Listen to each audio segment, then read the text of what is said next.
독이 있는 식물과 없는 식물의 구분법에 대해서 자세히 가르쳐주세요. 전 참고로 대학생입니다. 안녕하세요. 지식들지기입니다.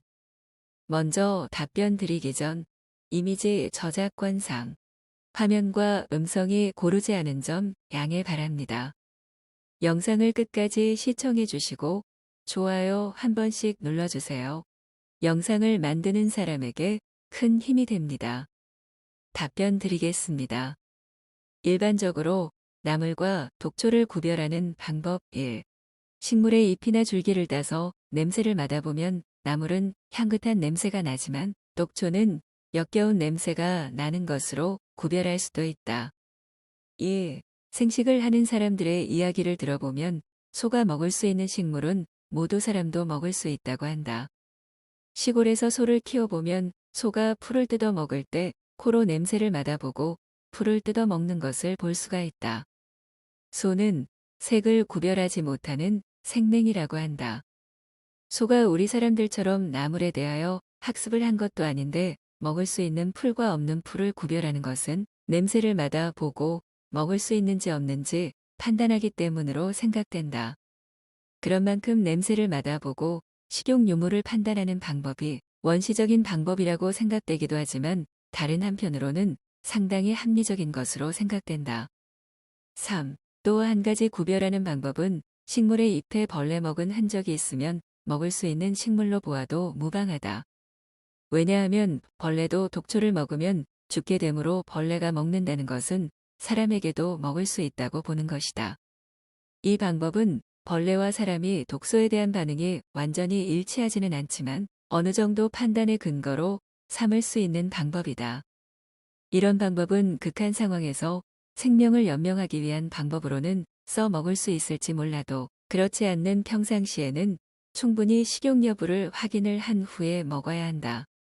아무리 좋은 나물 또는 약초라도 그것이 설사 산삼이라고 하여도 100% 먹을 수 있다는 확신이 서지 않고서는 함부로 입에 넣어서는 안 된다. 사피오ISON 이원 셀렉트 HTM 독초를 구별하는 키포인트 식물을 잘 모르는 사람들이 독초를 가려내는 일은 대단히 어렵다. 일반적으로 국화과 꿀풀과 십자화과 식물들에는 독초가 없고 가지과 인동과 수선과 미나리아 제비과 식물들은 거의 독초에 속한다. 독초들은 잎을 씹었을 때 톡 쏘는 맛, 매운맛, 떫은 맛이 나고 역한 냄새가 나는 경우가 많다. 따라서 자신이 잘 모르는 풀은 아예 입에 대지 않는 것이 좋다. 컬터고 HTM 산채류와 독초를 구분하는 방법 산과들에는 많은 산야초와 산채들이 지천으로 늘려 있어 얼핏 보면 어떤 것이 먹을 수 있는 것이고 먹으면 안 되는 것인지 구분하기가 힘들다. 냉이나 쑥처럼 수퍼에서 몇 번 만났던 산채들도 다른 풀들 사이에 섞어 있으면 잘 찾아지지 않는다. 사람에게 치명적일 정도의 독성을 지닌 풀을 그다지 많지 않지만 맛있어서 먹지 못하거나 좋지 않은 성분이 있는 것을 잘못 선택할 수도 있다. 실수로 먹어서는 안 되는 풀을 채집하지 않도록 산채와 독초를 구분할 수 있는 방법 몇 가지를 알아두면 도움이 된다. 사전 지식을 충분히 습득한다. 식물 도감을 이용해도 좋고 주변에 산채를 채취해 본 경험이 있는 사람에게 경험담을 들어보는 것도 바람직하다. 멀리 나왔다면 그 동네에서 많이 자라는 산채가 어떤 것인지도 물어보자. 또 손을 대서는 안 되는 독초에는 어떤 것이 있는지도 미리 알아두자. 식물 도감의 경우에는 가급적이면 원색으로 식물의 전체 모습이 다 나와 있는 사진이 들어있는 것이 좋다. 꽃이나 잎만 갖고 다양한 산야초를 알아보기란 생각보다 어려우니 식물의 전체 모습을 꼭 알고 가도록 하자. 도심이나 경작지 주변에서는 채취하지 않는다. 도심의 화단이나 근교의 과수원, 논밭의 주변에도 잘 살펴보면 산채들이 자라고 있는 곳이 많다. 멀리까지 가지 않아도 쉽게 채취할 수 있는 장점이 있지만 이런 곳에서 자라는 산채는 채취하지 않는 것이 좋다.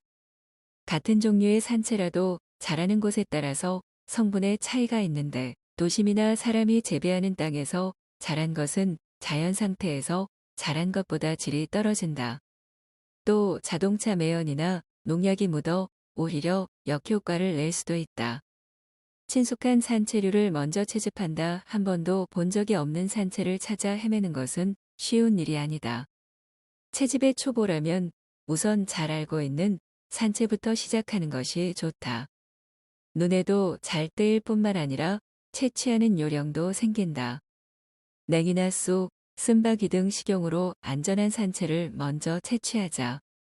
버섯류의 경우는 식용버섯과 흡사한 모양을 한 것도 있으므로 꼼꼼히 관찰하는 것이 좋다.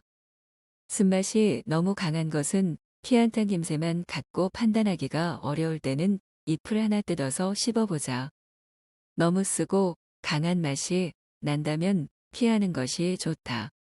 진한 쓴맛은 초식동물이나 곤충이 침해하지 못하도록 하기 위해서 식물이 만들어 낸 방어물질로 화학적인 대사작용을 통해 만들어진다. 쓴맛을 갖고 있다고 해서 반드시 독초인 것은 아니지만 모르고 사용하는 것은 위험하다. 냄새가 짙은 것은 피한다. 옆에 수초만 지나도 향수처럼 진한 향기가 나는 꽃이 있다. 혹은 역겨울 정도로 악취가 나는 식물들도 간혹 있는데 좋은 향기든 너무 진한 것은 피하는 것이 좋다. 이런 냄새들은 곤충이나 동물이 접근하지 못하도록 식물이 스스로 만들어낸 것인데 이런 식물들을 모르고 먹는 것은 위험하다. 버섯의 경우는 색이 화려한 것도 경계의 대상. 잘 알고 있는 경우가 아니라면 채취하지 않도록 한다. 뿌리나 열매보다 잎이 안전하다. 특성이 있는 식물이라도 모든 부분에 독성이 있는 것은 아니다. 하나의 식물에서도 잎보다는 뿌리와 열매 쪽에 독이 있는 경우가 많다. 꼭 이용해 보고 싶은 산채가 있다면 뿌리를 이용하는 종류보다 잎을 이용하는 종류를 선택하는 것이 안전하다. 한두 가지 산채를 대량으로 이용하지 않는다.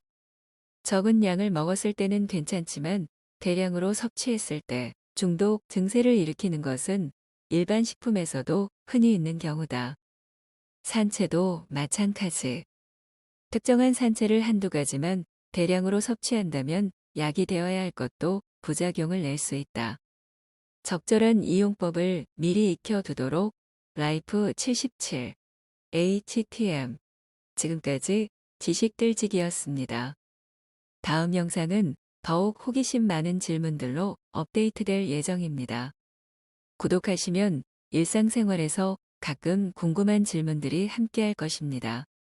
지식과 상식 얻어가세요. 감사합니다.